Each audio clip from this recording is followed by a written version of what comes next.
भूमि Ayodhya spice jet शुरू करेगा non stop flights. Amitabh Bachchan ने अयोध्या में खरीदा 14.5 करोड़ का प्लॉट। राम मंदिर से 15 मिनट दूर स्थित 5 स्टार एनक्लेव द सरयू में किया इन्वेस्टमेंट। बीसीसीआई ने सिलेक्शन कमेटी के लिए आवेदन मांगा। एप्लीकेशन जमा करने की आखिरी तारीख 25 जनवरी।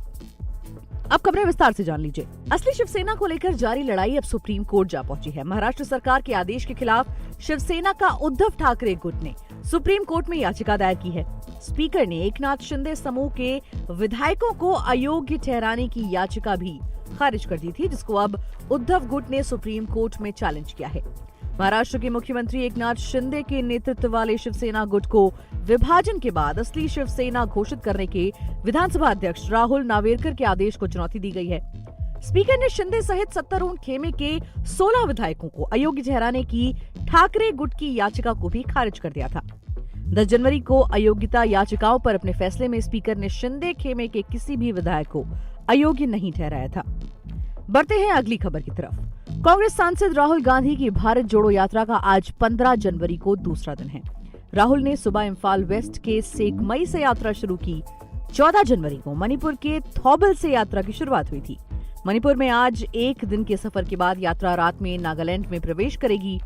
राहुल की यात्रा शुरुआती 2 दिन में 257 किलोमीटर का सफर कर 5 जिलों को कवर करेगी।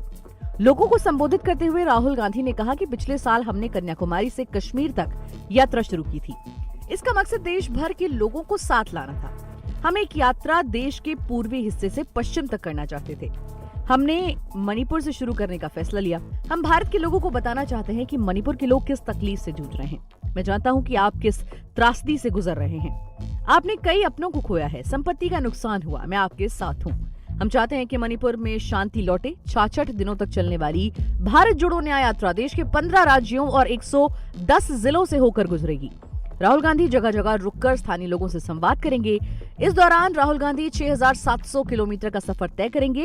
यात्रा 20 मार्च को मुंबई में खत्म होगी। बढ़ते हैं अगली खबर की तरफ। बसपा सुप्रीमो मायावती ने अपने 66वें जन्मदिन पर एक बड़ा ऐलान किया है। उन्होंने साफ कर दिया कि 2024 का चुनाव बसपा अकेले ही लड़ेगी, किसी गठबंधन या पार्टी के साथ गठबंधन नहीं करेगी। यानी बसपा के इंडिया गठबंधन में शामिल होने की कयासबाजी पर विराम लग गया है।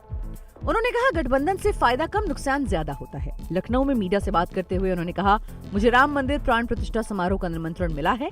मैंने इस पर कोई फैसला नहीं लिया है क्योंकि मैं अपनी पार्टी के काम में व्यस्त हूँ। मगर अयोध्या में 22 जनवरी को जो कार्यक्रम हो रहा है हम उसका स्वागत करते हैं। आगे चलकर अगर बाबरी मस्जिद को लेकर ऐसा कोई कार्यक्रम होता है तो हम उसका भी स्वागत करेंगे। हमारी पार्टी धर्मनिरपेक्ष है, हम सभी धर्मों का सम्मान करते हैं। उन्होंने कहा, पिछले महीने मैंने भतीजे आकाश आनंद को अपना उत्तराधिकारी घोषित किया था। इसके बाद मीडिया में अटकलें लगाई जा रही थी कि मैं जल्द ही राजनीति से संन्यास लेने वाली हूं। लेकिन मैं बताना चाहूंगी कि इन अटकलों में रत्ती भर भी सच्चाई नहीं है।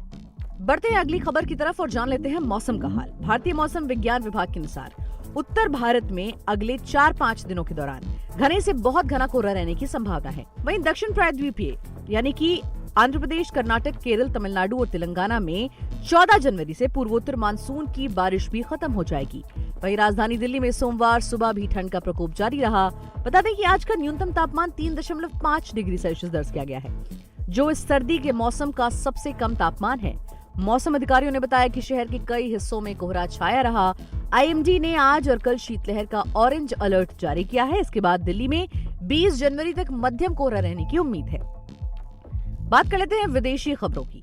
अंतर्राष्ट्रीय मुद्रा कोष यानी आईएमएफ की प्रमुख क्रिस्टलिना जॉर्जीवा का कहना है कि आर्टिफिशियल इंटेलिजेंस दुनिया भर में जॉब सिक्योरिटी के लिए खतरनाक साबित होगा।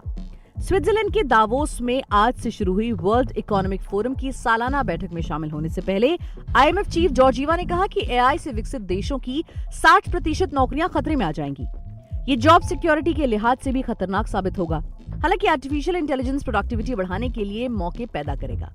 आईएमएफ की एक नई रिपोर्ट का हवाला देते हुए उन्होंने कहा कि विकासशील देशों में एआई का प्रभाव कम हो सकता है, लेकिन वैश्विक स्तर पर करीब 40% नौकरियों पर एआई का असर पड़ सकता है। वहीं उन्होंने 2024 के लिए दुनिया को चिताया है। उन्होंने कहा कि 2024 दुनिया भर की अर्थव्यवस्था के लिए मुश्किल साल हो सकता है। दुनिया कोरोना के वक्त लिए गए कर्ज के जाल से अभी तक नहीं निकल पाई है। वहीं इस साल दुनिया में 60 से ज्यादा देशों में चुनाव है। ऐसे में सरकारें लोगों को लुभाने के लिए पैसे खर्च करेंगी। इससे देशों पर कर्ज और बढ़ेगा। बढ़ते हैं अगली खबर की तरफ। श्रीलंका में अपने जल क्षेत्र में कथित तौर पर अवैध शिकार करने के आरोप में 10 भारतीय मछुआरों को गिरफ्तार कर लिया है।